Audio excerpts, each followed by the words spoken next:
चलिए हम लोग पी ब्लॉक के आगे स्टार्ट करते हैं। ये है ऑक्सीजन।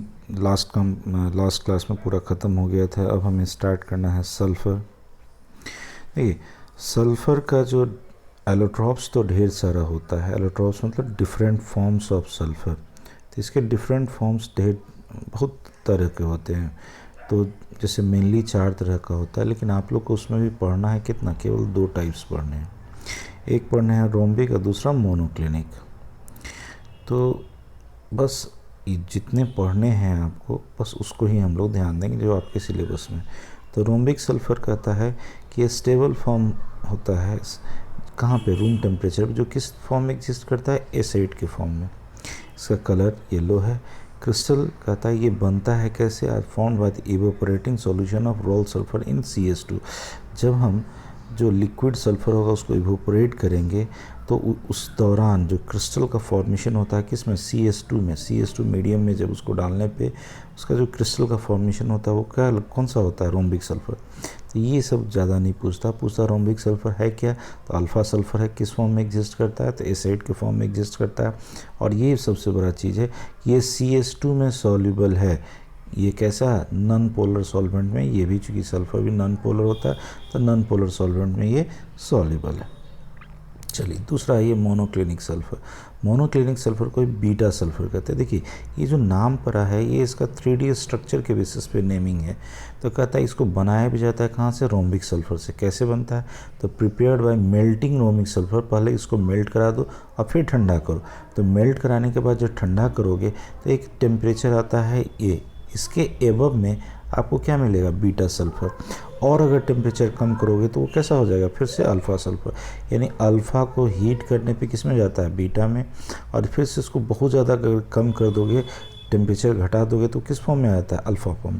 तो ये एक टेम्परेचर होता है जिस पे ये दोनों फॉर्म अल्फ़ा और बीटा यानी रोम्बिक और मोनोक्लिनिक एक दूसरे में इक्विलिब्रियम इस्टेब्लिश करता है। इसको कहते हैं ट्रांजिशन टेम्परेचर। देखिए कैसे याद रहेगा, 369 केल्विन से 3 का पहाड़ा होता है, 3 का टेबल 3, 6, 9, 3, 6, 9। तो बस वो पहाड़ा याद रखिए, आपको याद हो जाएगा 369 ट्रांजिशन टेम्परेचर, जहाँ पे क्या होता है, अल्फ़ा सल्फ़र और बीटा सल्फ़र एक दूसरे के साथ इक्विलिब्रियम बनाए रहता है। तो कैसे याद होगा, 369 के ऊपर एबव कौन सा मिलेगा, बीटा, और 369 के नीचे कौन मिलेगा, अल्फ़ा। बस यही चीज़ सबसे इम्पोर्टेंट इसमें है। दोनों एसिड के फॉर्म में एग्जिस्ट करता है, बीटा सल्फ़र भी और अल्फ़ा सल्फ़र भी। चलिए अब आते हैं,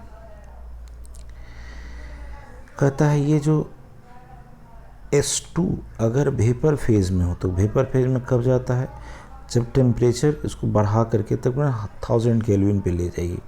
तो S2 जब वेपर फेज़ में अगर चला गया तो वो भी पैरामैग्नेटिक होता है, किसकी तरह, O2 की तरह। कौन कहा था, मॉलिक्यूलर ऑर्बिटल थ्योरी कहा था कि उसमें 2 अनपेयर्ड इलेक्ट्रॉन रहता है, किसमें, ऑक्सीजन में। किसमें, एंटी बॉन्डिंग मॉलिक्यूलर ऑर्बिटल। ये चीज़ को क्लियर कीजिएगा, anti bonding molecular orbital according to कौन, MOT मॉलिक्यूलर ऑर्बिटल थ्योरी के बेसिस पे कि एंटी बॉन्डिंग मॉलिक्यूलर ऑर्बिटल में ऑक्सीजन का 2 इलेक्ट्रॉन अनपेयर्ड हो जाता है। सो इसका नेचर कैसा होता है, पैरामैग्नेटिक। वही सेम नेचर किस में पाया गया है, S2 में, लेकिन किस में, वेपर फेज में, जब टेम्परेचर कितना हो, 1000 केल्विन। तो ये नोट में मैंने लिख रखा है, बड़ा अच्छा इसका कहीं से मिला होगा, हमने लिख रखा है। चूँकि NCERT में कहीं कहीं कोई चीज़ ऐसा लिख देता है कि it is equivalent to this one, तो क्यों है उसको आपको समझना पड़ेगा। देखिए NCERT का लाइन बाय लाइन क्लियर रखिए क्योंकि ये बहुत ही ज़रूरी है। नेक्स्ट आते हैं, सल्फ़र का ऑक्साइड पढ़ना है, जिसमें पहला पढ़ना है सल्फ़र डाइऑक्साइड। तो देखिए इसका प्रिपरेशन सबसे आसान है।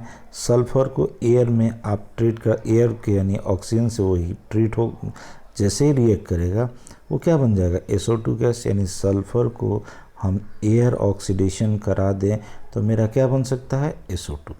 अब कहता है लेबोरेटरी मेथड। तो देखिए कोई भी सल्फाइड का सॉल्यूशन ले लो, जैसे सोडियम सल्फाइड ले लो, और उसको H2SO4 से रिएक्ट करा दो। कोर्स देखिए सल्फाइड, सल्फेट नहीं है, सल्फाइड को H2SO4 डाइल्यूट से रिएक्ट करा दो तो क्या होगा, यहाँ से वाटर निकलेगा और यहाँ पे क्या बनेगा, SO2। यहाँ पे क्या निकल गया मेरा, SO2। जैसे मान लो Na होता तो NaOH निकल जाता। उससे हमको मतलब नहीं है कि सल्फाइड को आप डाइल्यूट H2SO4 से रिएक्ट कराएंगे तो मेरा क्या बनेगा, SO2। दूसरा तरीका अब कहता है इंडस्ट्रियल जो मेथड है, तो ये बड़ा अच्छा मेथड जो आप मेटलर्जी में भी पढ़िएगा, वहाँ पे हम लोग टर्म पढ़ेंगे रोस्टिंग। रोस्टिंग जो होता है इन प्रेजेंस ऑफ एयर होता है, किसी भी ओर को हम हीट करते हैं तो सिंपली आयरन पायराइड को, ये ओर है किसका, आयरन का, इसको जब हम एयर के प्रेजेंस में जब हीट करोगे तो होता क्या है, मेनली वहाँ मेरा आयरन का ऑक्साइड बनता है Fe2O3 और इसी दौरान मेरा क्या निकलता है, SO2 गैस निकलता है। चलिए एक बार फिर से बोलेंगे और इस रिएक्शन को एकदम लिख के याद कीजिएगा, ये बैलेंस रिएक्शन याद रहना चाहिए क्योंकि इससे मोल में क्वेश्चन पूछे हुए कि इसका कितना तो इसका कितना, मतलब इन दोनों को रिलेट किया था, तो उससे थोड़ा सा आप जब तक रिएक्शन लिखिएगा नहीं तब तक वो याद होगा नहीं। तो काइंडली सबसे एक रिक्वेस्ट है कि रिएक्शन लिख के याद कीजिए। चलिए फिर से देखिए, हमने क्या कहा, SO2 is produced as a by product, यानी मेन प्रोडक्ट नहीं है, मेरा मेन प्रोडक्ट यहाँ पे आयरन ऑक्साइड था। कैसे बना, अब द रोस्टिंग ऑफ सल्फाइड और, जब हम इस सल्फाइड और को, आयरन पाराइड को जब हम रोस्ट किए, रोस्ट मतलब heating in presence of air, air में क्या होगा, ऑक्सीजन, तब मेरा क्या बन गया, SO2 as a by product, main product मेरा ये था। यहाँ पे और एक इंटरेस्टिंग फैक्ट्स है कि इस आयरन पायराइड में याद रखिएगा ऑक्सीडेशन स्टेट जो सल्फ़र का होता है, सल्फ़र का जैसे जनरली सल्फाइड में -2 होता है, तो अगर यहाँ -2 रखोगे तो आयरन पे +4 हो जाएगा, जो कि पॉसिबल नहीं है। तो यहाँ पे केवल आयरन के इसमें FeS2 में याद रखिएगा -1 होता है, FeS2 में सल्फ़र का ऑक्सीडेशन स्टेट माइनस, जो एक्सेप्शनल केस है क्योंकि सल्फाइड में जनरली कितना होता है, -2। चलिए अब आते हैं इसकी प्रॉपर्टीज़। अगर SO2 को हम पानी में डाल दें, क्योंकि ये देखो नॉन मेटल का ऑक्साइड, हम आपने पीछे भी आपको बताया था कि जो नॉन मेटल का ऑक्साइड होता है वो क्या बनाता है, एसिड, तो इसको तुम पानी में डाल दो तो इसका हाइड्रा एसिड जो बनेगा, मतलब ऑक्सो एसिड बनेगा, क्योंकि ये यहाँ पे ऑक्सीजन भी है, तो ऑक्सो एसिड जो बना ये क्या बन गया, ये कोई भी एसिडिक तो होगा ही, ये बनता है सल्फ्यूरस एसिड। एक चीज़ आप ध्यान देंगे, जैसे हम SO3 को अगर पानी में डालेंगे तो क्या बनेगा, H2SO4, ये बनाएगा H2SO4, लेकिन गौर से देखो SO2 को अगर हमने डाला है तो क्या बना है, H2SO3 यानी सल्फ्यूरस एसिड। अब आता है एक बड़ा इंटरेस्टिंग रिएक्शन है इसी SO2 का NaOH के साथ। याद कीजिए कि ये जो रिएक्शन होगा SO2 NaOH के साथ, सेम एज कहता है CO2 होगा, जैसा CO2, तो CO2 का याद करो, CO2 के साथ क्या बनता था, सोडियम कार्बोनेट, सोडियम कार्बोनेट, फिर अगर वहाँ CO2 एक्सेस कर देते थे तो सोडियम बाइकार्बोनेट, याद है। चलिए उसी चीज़ को यहाँ पे याद कीजिए। अब SO2 को हम NaOH से रिएक्ट कराए तो सोडियम सल्फाइड बना, उसको फिर एक्सेस SO2 में डाल दिए, इसी सोडियम सल्फाइड को फिर से SO2 में डाल दिए, मेरा बन गया सोडियम हाइड्रोजन सल्फाइड, वहाँ बनता सोडियम हाइड्रोजन कार्बोनेट, जिसको सोडियम बाइकार्बोनेट कहते हैं। तो फिर से इसको याद कीजिए, NaOH को SO2 में डाले तो Na2SO3 sodium sulphide, sodium sulphide को फिर एक्सेस SO2 में डाल दोगे तो सोडियम हाइड्रोजन सल्फाइड, वहाँ कहते हैं सोडियम बाइकार्बोनेट CO2 के केस में। तो जस्ट लाइक CO2 का जैसा रिएक्शन था NaOH के साथ, वैसे ही रिएक्शन है किसका, SO2 का NaOH के साथ। चलिए हम लोग नेक्स्ट प्रोसीड करते हैं। अब कहता है ये SO2 का रिएक्शन है, SO2 का रिएक्शन है क्लोरीन के साथ। कहता है यहाँ पे चारकोल एज ए कैटलिस्ट लेते हैं तो ये बना देता है SO2Cl2 सल्फ्यूराइल क्लोराइड। देखिए अंतर समझिएगा, एक होता है SOCl2 थायोनाइल क्लोराइड, एक है SO2Cl2, मैं ये 2-3 बार बोल चुका हूँ, दिस इज सल्फ्यूराइल क्लोराइड। अब आ गया ये SO2 का अगर हम कैटालिटिक ऑक्सीडेशन करा दें तो ये SO3 बना देता है, जो कि H2SO4 बनाने में बड़ा इंपॉर्टेंट स्टेप है। फिर से बोलिए, SO2 का हम कैटालिटिक ऑक्सीडेशन करा रहे हैं, कैटलिस्ट कौन है, V2O5 वेंटा वेनाडियम पेंटा ऑक्साइड, इससे मेरा बन जाता है कौन, SO3। चलिए अब इस रिएक्शन को, ये जो रिएक्शन है, ये दोनों रिएक्शन, इसको आप काइंडली, आपसे रिक्वेस्ट है कि सब लोग इसको बड़े अच्छे से सुनिए और 2 बार लिखिए, क्योंकि NCERT का जो इंटेक्स्ट में इसका क्वेश्चन दे रखा है। कहता है SO2 behaves as reducing agent in moist condition. पहला तो पूछा है, इसको प्रूफ कीजिए कि SO2 रिड्यूसिंग एजेंट होता है, एक एग्जाम्पल दीजिए। फिर दूसरा पूछा है कि SO2 रिड्यूसिंग एजेंट है, ये कैसे प्रूफ होता है, ठीक है। अब फिर पूछा है कि SO2 को हम Fe3+ से रिएक्ट करते हैं तो क्या होता है। चलिए सारा आंसर यहाँ पे देखो गौर से। SO2 को जब हम Fe3+ से एक्वस सॉल्यूशन पानी में रिएक्ट कराते हैं, Fe3+ गौर से देखो कहाँ जा रहा है, Fe2+ में। चार्ज क्या हुआ, घटा। चार्ज का घटना रिडक्शन, चार्ज का घटना रिडक्शन। क्लियर है।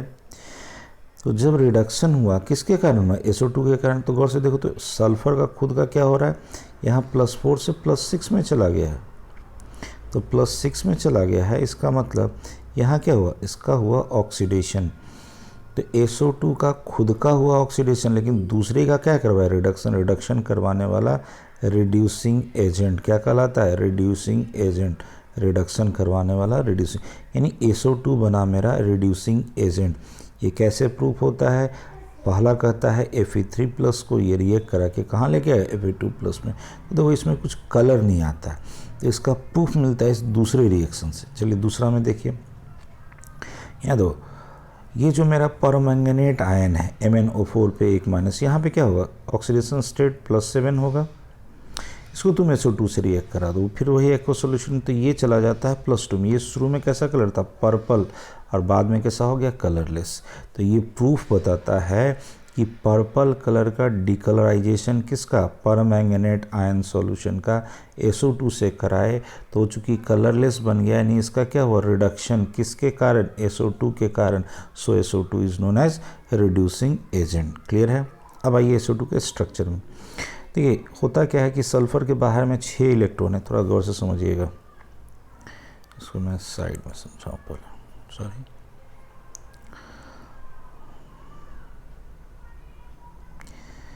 SO2 का यहाँ देखिए, जैसे सल्फर है, सल्फर के बाहर में कितना इलेक्ट्रॉन, 6। तो होता क्या है कि जैसे मान लो इसका नॉर्मल वैलेंसी 2 ही होता है। तो नॉर्मल वैलेंसी अगर 2 है तो 2 बॉन्ड बना दो।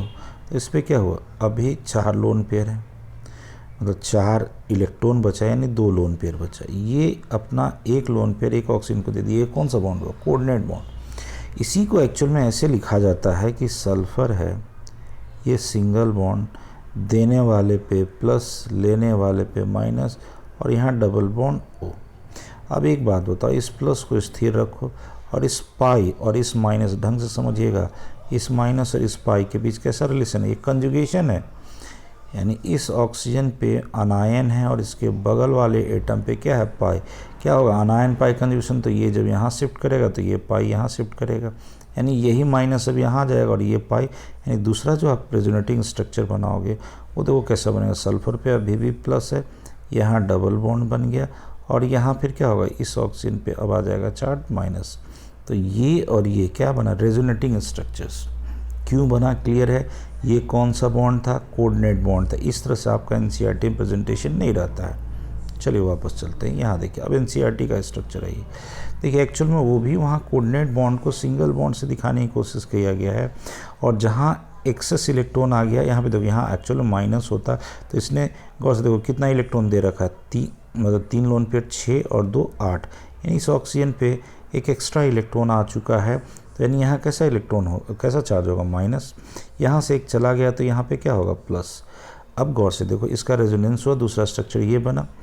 इसका मतलब हुआ कि ये बॉन्ड और ये बॉन्ड में एक पाई बॉन्ड जो है, एक सिग्मा बॉन्ड तो फिक्स हो गया, और एक जो पाई बॉन्ड है वो यहाँ भी है और यहाँ भी है, दोनों जगह। इसका मतलब ये पाई बॉन्ड इस पूरे स्ट्रक्चर पे क्या है, डीलोकलाइज्ड है, वो एक जगह स्थिर नहीं है, पूरा मूव करे। तो ये होगा उसका रेजोनेंट हाइब्रिड स्ट्रक्चर। और ये दोनों जो रेजोनेटिंग स्ट्रक्चर बना किसके कारण, यहाँ का माइनस और यहाँ का पाई के कारण। क्वेश्चन आपके NCERT के इंटेक्स्ट में है कि SO जो दोनों बॉन्ड होता है SO2 में, क्या वो कैसा है। तो याद रखिएगा दोनों इक्वल है, मतलब दोनों एक जैसा है। क्यों, क्योंकि जब रियल स्ट्रक्चर कौन होता है, हाइब्रिड स्ट्रक्चर। इस हाइब्रिड स्ट्रक्चर में क्या है कि एक सिंगल बॉन्ड है और एक पाई पूरा यहाँ से लेके यहाँ तक क्या डीलोकलाइज है, यानी both SO bond are equal due to resonance. Clear है। किसी भी तरह का कोई कन्फ्यूज़न लगे 2 बार सुनिए हर चीज़ को हम कोशिश कर रहे हैं कि आराम से आपको बोल के समझा दूँ। चलिए, अब आता है इसका यूजेस। तो कहता है पेट्रोलियम रिफाइनिंग में यूज़ होता है, शुगर की रिफाइनिंग में यूज़ होता है, ब्लीचिंग एक्शन है इसका, जैसे जो हम लोग ऊल सिल्क जो यूज़ करते हैं उसके ब्लीचिंग। देखिए ये सब तो नहीं पूछता, ये पूछा हुआ एंटी क्लोर, ये समझिए। देखिए होता क्या है कि जब हम ब्लीच करते हैं तो उसमें क्लोरीन रह जाता है, जैसे क्लोरीन आप सुनते होंगे ब्लीचिंग पाउडर में सबसे ज़्यादा क्लोरीन। तो वो जो ब्लीचिंग यूज़ किया जाता है तो वहाँ जब क्लोरीन बच जाता है उसको डिकम्पोज किया जाता है, decompose chlorine after chlorine based bleaching. Chlorine based bleaching करने के बाद जो क्लोरीन बच गया है उसका डिकम्पोजिशन करने के लिए जब SO2 यूज़ करते हैं तो इसी प्रोसेस को कहते हैं एंटी क्लोर। ये सब देखिए, ये सब छोटा छोटा चीज़ है NCERT का जो आपका जान ले लेगा और लोग इस पर ध्यान नहीं देते हैं। देखिए एंटी क्लोर मतलब क्लोरीन को मिटाने वाला, क्लोरीन को डिकम्पोज करने वाला। कहाँ से? जब किसी ब्लीचिंग में हम क्लोरीन को यूज़ किए थे तो कहता है वहाँ जो क्लोरीन बच गया उसको डिकम्पोज करने के लिए SO2 को यूज़ किया गया एज ए एंटी क्लोर। फिर डिसइंफेक्टेंट की तरह, प्रिजर्वेटिव की तरह, मैन्युफैक्चरिंग किसका? सल्फ्यूरिक एसिड का, sodium hydrogen sulphide, calcium hydrogen sulphide, इस सब का मैन्युफैक्चरिंग में यूज़ किया जाता है। उसके बाद SO2, liquid SO2 is used as solvent to dissolve a number of organic and inorganic chemicals. तो ये भी याद रखिएगा कि देखिए यहाँ पे होता क्या है कि SO और O, थोड़ा सा इसको ऐसे बना दीजिए। होता क्या है कि यहाँ पे थोड़ा सा इसमें पोलैरिटी रहती है, तो कहता है ना कि ये लाइटली पोलर है, तो मतलब नॉन पोलर भी के भी कैटेगरी में नहीं रख सकते। मतलब कहते हैं ना कि ये थोड़ा सा पोलरिटी वाला सॉल्वेंट है। तो कोई भी वैसा ऑर्गेनिक मटेरियल जिसमें कि थोड़ा सा डाइपोल मोमेंट इसके जैसा हो तो लाइक डिसॉल्व्स लाइक के बेसिस पे लिक्विड SO2 को यूज़ किया जाता है एज ए सॉल्वेंट। चलिए नेक्स्ट आते हैं। कहता है ऑक्सी एसिड ऑफ सल्फर। पहला देखो सल्फ्यूरस एसिड H2SO3। एक बात बताओ, सल्फर का एटॉमिक नंबर कितना? 16। कैसे लिखते हैं? 286। बाहर में कितना इलेक्ट्रॉन है? 6 है। गौर से देखो, 2 तो इसके साथ गया, 1 इसके साथ, 1 इस 4 चला गया, यानी 1 लोन पेयर वहाँ रह गया। गौर से देखो OH ग्रुप कितना, हमने आपको ऑक्सो एसिड में बता रखा है कि जितना OH ग्रुप होगा वही उसकी क्या होगी? बेसिसिटी। क्लियर है ये? अब आइए H2SO4 यानी सल्फ्यूरिक एसिड। यहाँ भी वही चीज़। अब यहाँ पे चूँकि 4 ऑक्सीजन है तो गौर से देखो 2 ऑक्सीजन, यहाँ डबल बॉन्ड 2, यहाँ 2 4 5 और 1 6, यहाँ कोई लोन पेयर नहीं है। अभी भी OH ग्रुप कितना है? 2, तो बेसिसिटी कितनी हो गई? 2। तो यहाँ पे ये सब स्ट्रक्चर बनाने का एक तरीका है जो हम आपको बॉन्डिंग में सिखाएंगे, लेविस डॉट स्ट्रक्चर कैसे बनाते हैं। बट अभी प्रैक्टिस करके सीखिए। यहाँ पे बेसिसिटी पूछता है और यहाँ पे जैसे ऑक्सीडेशन स्टेट, जैसे बेसिसिटी आप पूछ देगा इसकी एसिडिक स्ट्रेंथ बताओ, तो आपको एसिडिक स्ट्रेंथ गौर से देखो, यहाँ पे सल्फर पे ऑक्सीडेशन स्टेट चेक करेंगे तो ये आएगा आपको +4, यहाँ आएगा +6। तो किसकी एसिडिक स्ट्रेंथ ज़्यादा होगी? सल्फ्यूरिक एसिड की। ये सब धीरे धीरे हम लोग सारा चीज़ सीखेंगे। एक्चुअल में ये हम लोग एक बार सीख चुके हैं पीरियोडिक टेबल में। आइए अब कहता है पायरोसल्फ्यूरिक एसिड, इसी को ओलियम के नाम से जाना जाता है क्या? H2S2O7। H2S2O7 एक्चुअल में ये ऐसे भी है कि SO3 गैस का एड्जॉर्प्शन करा दो, यानी एड्जॉर्ब्ड है कहाँ पे? डाइल्यूट H2SO4 पे। जब हम एड्जॉर्ब करा देंगे तो क्या बन जाएगा? H2S2O7। यह ऐसे भी हमने आपको समझाया था। पायरो मतलब क्या होता है? हीट करना। किसको हीट कर रहे हैं? सल्फ्यूरिक एसिड को। तो यहाँ देखो, ये भी सल्फ्यूरिक एसिड, ये भी सल्फ्यूरिक, मैंने हीट किया, यहाँ से क्या निकाल दिया? H2O। H2O जैसे निकला, ये दोनों यूनिट जुड़ गया, क्या बन गया? ये सल्फ्यूरिक एसिड से पानी बाहर हो गया, that is pyro sulphuric acid. अभी भी OH यहाँ पे 2 है, तो बेसिसिटी कितनी होगी? 2। चलिए, वहाँ पे था पायरो सल्फ्यूरिक एसिड। अब है मेरा पर ऑक्सो। देखिए पर का टर्म में मतलब है यहाँ पे पेरोक्साइड लिंकेज आ चुका है। पर ऑक्सो डाई सल्फ्यूरिक एसिड मतलब 2 सल्फ्यूरिक एसिड का यूनिट है, जिसमें पेरोक्साइड, देखो ये चीज़ें समझो, डाई सल्फ्यूरिक मतलब 2 सल्फ्यूरिक यूनिट है, एक सल्फ्यूरिक यूनिट इधर है, एक सल्फ्यूरिक यूनिट इधर। और चूँकि पेरोक्साइड बॉन्ड ऑक्सीजन ऑक्सीजन के बीच लिंकेज होता है, तो यहाँ से भी एक H, यहाँ से भी एक H हटा करके दोनों को बॉन्ड बना दिया गया। तो ये यहाँ पे भी देख लो OH कितना है, 2, बेसिसिटी कितनी होगी 2। फार्मूला क्या हो गया, H2S2O8, ये सब लिख के याद कीजिएगा, that is called marshals acid भी इसको नाम से जानते हैं। यहाँ तक तो आपके एनसीईआरटी में ये वाला मोनोसल्फ्यूरिक पेरोक्सो मोनोसल्फ्यूरिक एसिड ये आपके एनसीईआरटी में नहीं दे रखा है, लेकिन कहीं दूसरे जगह जिक्र है इसका, इसलिए इसको एक ही साथ यहाँ पे आप एक बार याद कर लीजिए, अभी तुरंत याद हो जाएगा। चलो पहले दोनों को हम एक साथ लेते हैं। यहाँ देखो पेरोक्सी डाइसल्फ्यूरिक एसिड में क्या था, 2 H2SO4 का यूनिट लिए थे। यहाँ पे एक ही सल्फर का सेंटर आएगा, यहाँ 2 सल्फर का सेंटर था, यहाँ एक सल्फर, क्योंकि मोनोसल्फ्यूरिक एसिड। क्लियर है। अब कहता है यहाँ पेरोक्साइड बॉन्ड लगाना, तो अब क्या करोगे, तो अब यहाँ देखो हमने क्या किया, H2SO4 में एक ऑक्सीजन बस बढ़ा दिया, ऑक्सीजन ऑक्सीजन क्या बन गया, लिंकेज बन गया। तो ये कौन सा लिंकेज बना, पेरोक्सी लिंकेज बना।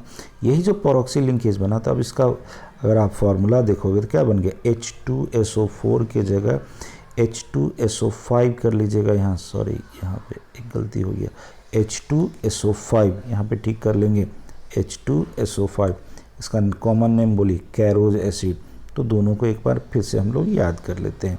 चलिए, पेरोक्सो डाइसल्फ्यूरिक एसिड का formula H2S2O8 Marshall's acid, peroxo monosulphuric acid H2SO5 Caro's acid. दोनों जगह बेसिसिटी कितना है, तो चलिए आगे बढ़ते हैं। अब आ रहे हैं हम लोग सल्फ्यूरिक एसिड पे। तो एक काम करते हैं, इसको हम लोग नेक्स्ट वीडियो में करेंगे, तो काइंडली हमारे साथ बने रहिए और मैक्सिमम बच्चों को फॉरवर्ड कीजिए ताकि सबका बेनिफिट हो सके। Okay, thank you.